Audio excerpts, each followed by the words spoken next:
Professor Helder Cardim, essa pergunta agora é um assunto, é um tema que toda hora aparece em aula, pregação, vídeo. Todo mundo quer saber onde Jesus estava naquele período ali entre a morte e a ressurreição. Ele foi no inferno? Ele foi em outros planetas? Ele ficou apagado, dormindo? O que aconteceu entre a morte e a ressurreição de Jesus?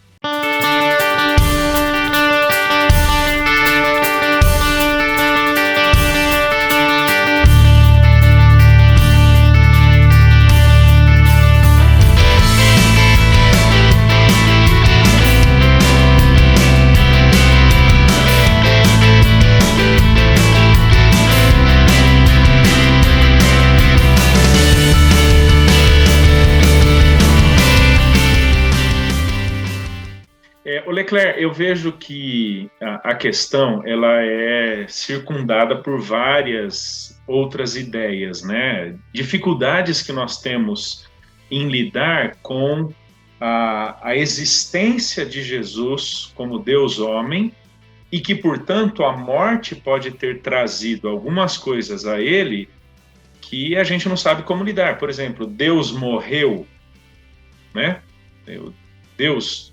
Deus pode morrer, mas uma das questões que circundam essa entre a morte e a ressurreição de Jesus é o próprio significado de morte, o Leclerc.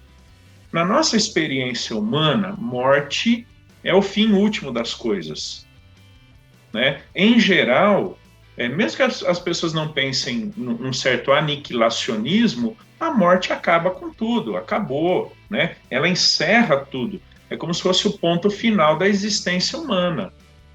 Só que do ponto de vista bíblico, teológico, morte não é o ponto final na existência de alguém, né? Ela não é o não ser. Ela não extingue a existência de alguém, né? Ela sim demonstra a limitação da existência física de alguém. Do ponto de vista humano, né, ou em referência ao ser humano, nós temos tanto uma existência material quanto imaterial. Então, ainda que a morte expresse a finitude da existência material, este ser humano não deixa de existir, porque ele tem uma realidade agora também espiritual. Mas por causa da composição única do ser humano como matéria e não matéria, haverá ressurreição futura, né? Para que então esse ser humano completo, ou na expressão da sua completude, receba ou o desfrute da eternidade com Deus ou a punição final. Isso é interessante. A morte sempre existiu, inclusive no Éden, né? Porque você tem lá árvores, verdade. Você tem árvores, tem animais, tem fruto. A gente sabe que se não tiver morte, não tem reprodução, não tem natureza, não tem nada. Isso. A diferença é que após a queda, a morte ganhou um significado mais dramático, né, para o ser humano, Sim. porque ela representa uma ruptura definitiva e final dessa criatura com o Criador. Mas não é uma Exatamente. coisa... É uma coisa uma realidade do ponto de vista humano irreversível, né? Irreversível, exatamente. Que não deve ser, você já está dando aí as dicas, né? A experiência de Jesus. Exatamente. Porque assim, morte não é inexistência do ser. Como eu defino, ela é a inoperância do corpo, né? Sem ser jocoso, nem nada, né? Mas acho que os mais antigos vão lembrar do Silvio Luiz, lembra, né? Está lá um corpo estendido no chão. Isso é a morte. O que está ali é o corpo, né? O que está ali é um corpo. Quando eu e você morrermos, pessoas queridas nossas que já faleceram, né? Ali está um corpo. Mas aquele corpo ali inoperante não determina a inexistência do ser. Exatamente. Isso quer dizer que o Deus homem experimenta a morte do corpo, porém não a inexistência da pessoa. Ou seja, o Deus homem continua existindo após a sua morte. Então, Jesus não deixou de existir e passou a existir novamente 3 dias depois. Aí então surgem as questões do para onde então ele foi, onde ele experimentou essa existência imaterial depois da sua morte. E aqui tem alguns textos, o Leclerc, que nos ajudam com a discussão. Primeiro, Lucas 23, 43, quando Jesus fala com o ladrão da cruz e diz o seguinte: em verdade te digo que hoje mesmo estarás comigo no paraíso. Então Jesus já está dando a pista de que ele, logo após a sua morte, ele iria para o paraíso. Aí a gente faz uma pesquisa rápida sobre a ocorrência e o significado da expressão paraíso ao longo do Novo Testamento, né? E paraíso no Novo Testamento, tanto em Lucas 23, 2 Coríntios capítulo 12, Apocalipse capítulo 2, vão nos dizer que paraíso é sinônimo de céu. Olha que legal. Tá? Então, as 3 únicas ocorrências de paraíso no Novo Testamento falam de céu. É isso que leva, então, Jesus a dizer para aquele ladrão, aquele homem ali que tinha expressado a sua fé em Jesus, né, dizendo: hoje mesmo você estará comigo no céu. E aqui surge uma outra questão. Por quê? Porque ao longo do Novo Testamento, ou em alguns momentos, Jesus vai dizer que ele, né, e os autores bíblicos, que ele, Jesus, ainda, mesmo na sua ressurreição, ou após a sua ressurreição, como lá em João capítulo 20, de que ele ainda não tinha subido para o Pai. Atos 1 vai dizer que houve um momento específico em que Jesus subiu aos céus. Então a pergunta, a encruzilhada é a seguinte: se paraíso é céu, para onde Jesus e o ladrão foram imediatamente após a morte, mas Jesus disse em João 20, e também Lucas vai dizer em Atos 1, que ele subiu aos céus depois da sua ressurreição, como é que a gente lida com isso? Não, dá uma confusão mental, é um paradoxo, porque a dificuldade da leitura bíblica é exatamente essa. Infelizmente, o que a gente vê hoje na realidade evangélica é todo mundo de forma geral, né? Estou falando sem querer ser leviano, mas o que a gente vê hoje na realidade evangélica é que as pessoas usam a Bíblia sem nenhum tipo de cuidado com os textos, como se fossem aqueles textos das antigas caixinhas de promessa, né? Que você abre ali a tampa, tira uma resposta imediata para uma solução que você procura, e você vê as igrejas cada vez menos bíblicas, cada vez menos dedicadas ao estudo bíblico, as pregações cada vez menos expositivas de texto. Questões como essa, a tendência é que elas vão ficando cada vez mais confusas e cada vez mais sem solução. É verdade. E você sabe da dificuldade que as pessoas têm em organizarem logicamente, sistematicamente o pensamento teológico. Né? Parece que elas pensam meio fragmentadamente, meio aqui eu estou sendo generoso, né? Bastante. Elas pensam meio fragmentadamente ou juntam as peças do jeito que elas querem. Se aquela organização dos pensamentos faz sentido ou não, aí é outra questão, mas é assim que elas organizam, é assim que elas querem pensar, né? Jesus disse que subiria ou iria para os céus com o ladrão da cruz, né, para o paraíso, imediatamente após a morte. Em João 20 e Atos 1, vão nos dizer que ele subiu aos céus apenas depois. Então, como é que a gente lida? A gente precisa lidar, Leclerc, com a ideia de presença em 2 realidades, que ela é nossa também. A nossa humanidade experimenta e experimentará isso. Uma realidade de presença física e de presença espiritual. Ok? Porque esse é Jesus. Né? Ele é tanto esse Deus-homem que tem um corpo, no qual morre, quanto ele tem uma realidade espiritual imaterial que transcende o corpo. É o Jesus eterno. é o Jesus autoexistente, é o Jesus não criado, né?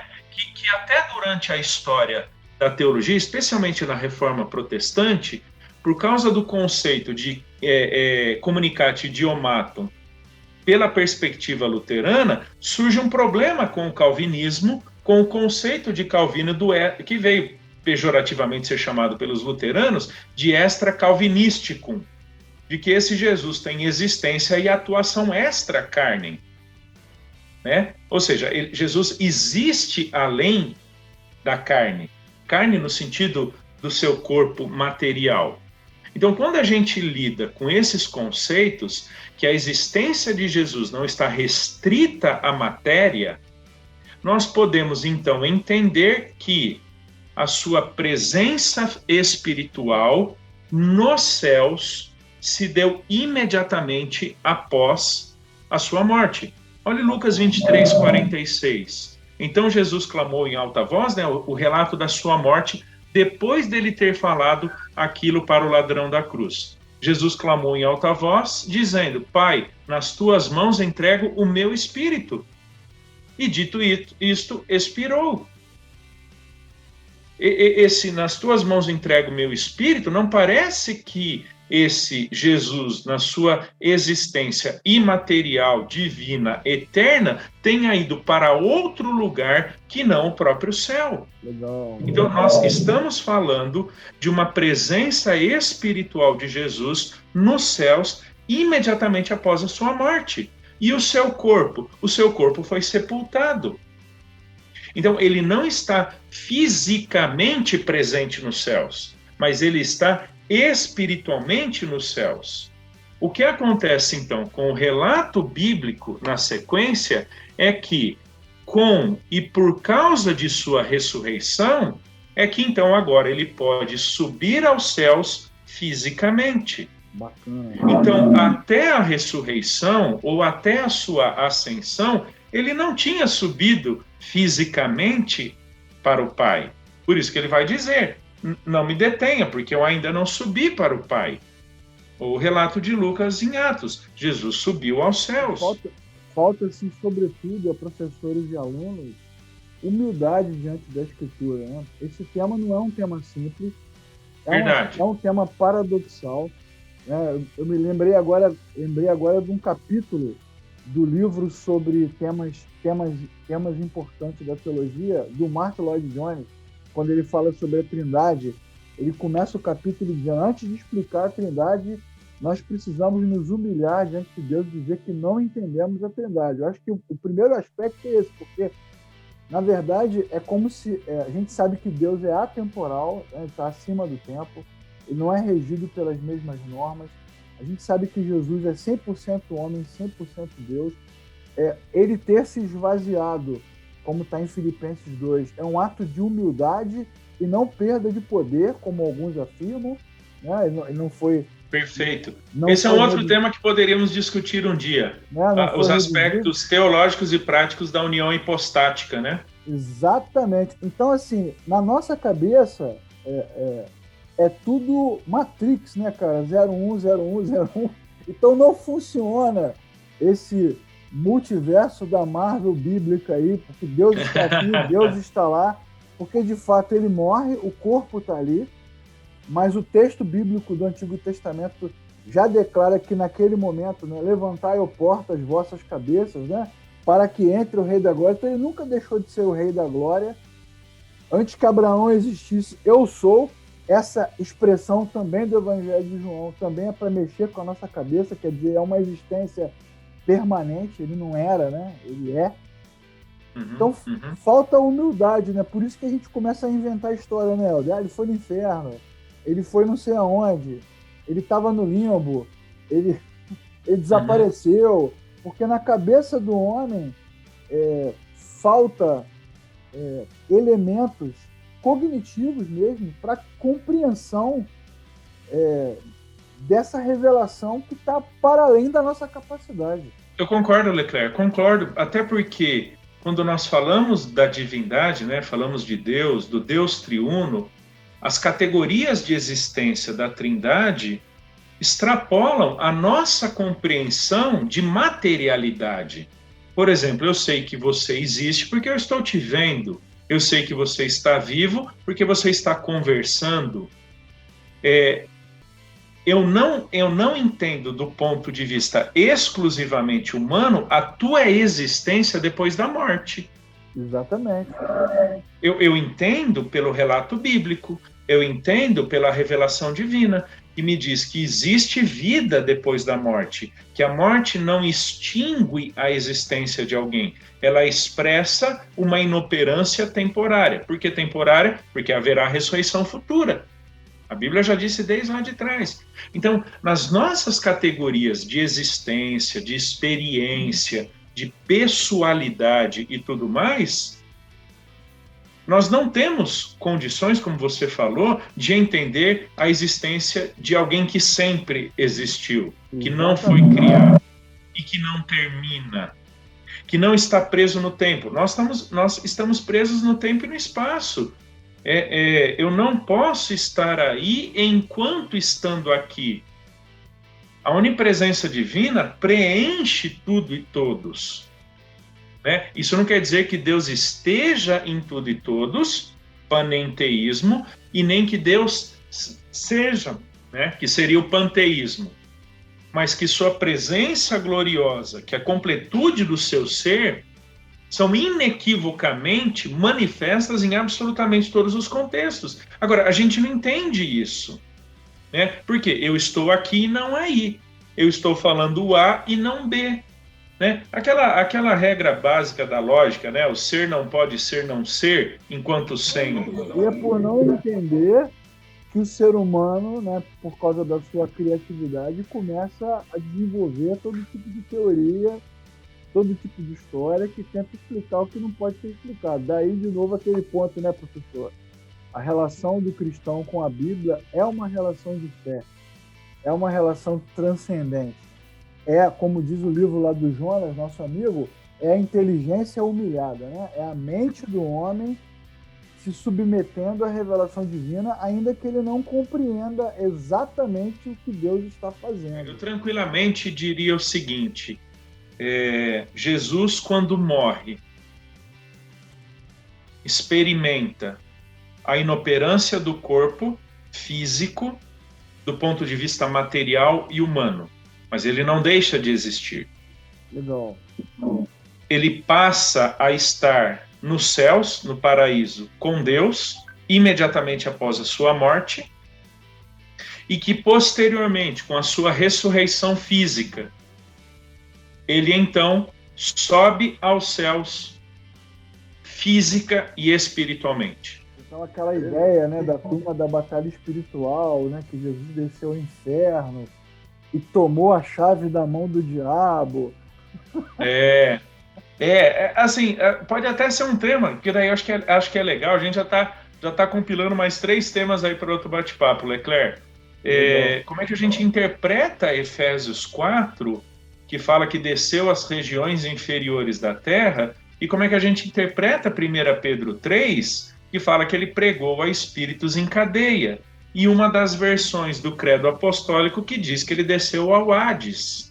Exatamente. Né? Mas eu tranquilamente, já pronunciando, diria, ele não foi para o inferno durante o seu tempo entre morte e ressurreição. Ele esteve nos céus. O cristianismo hoje ele está tão sincrético, né? Ele está tão influenciado pela cultura pós-moderna, pelo nosso tempo, que os crentes às vezes preferem acreditar nessas narrativas épicas, literárias, místicas, do que na simplicidade da revelação que diz que Jesus é Deus, sempre no mesmo lugar. Inclusive, Tiago vai dizer que nele não há sombra de variação. Mas a turma continua insistindo, né? E aí é uma influência cultural muito violenta que às vezes se sobrepõe à revelação divina. Professor, 3 temas já. Logo temos que falar deles, hein? Muito bom. Perfeito.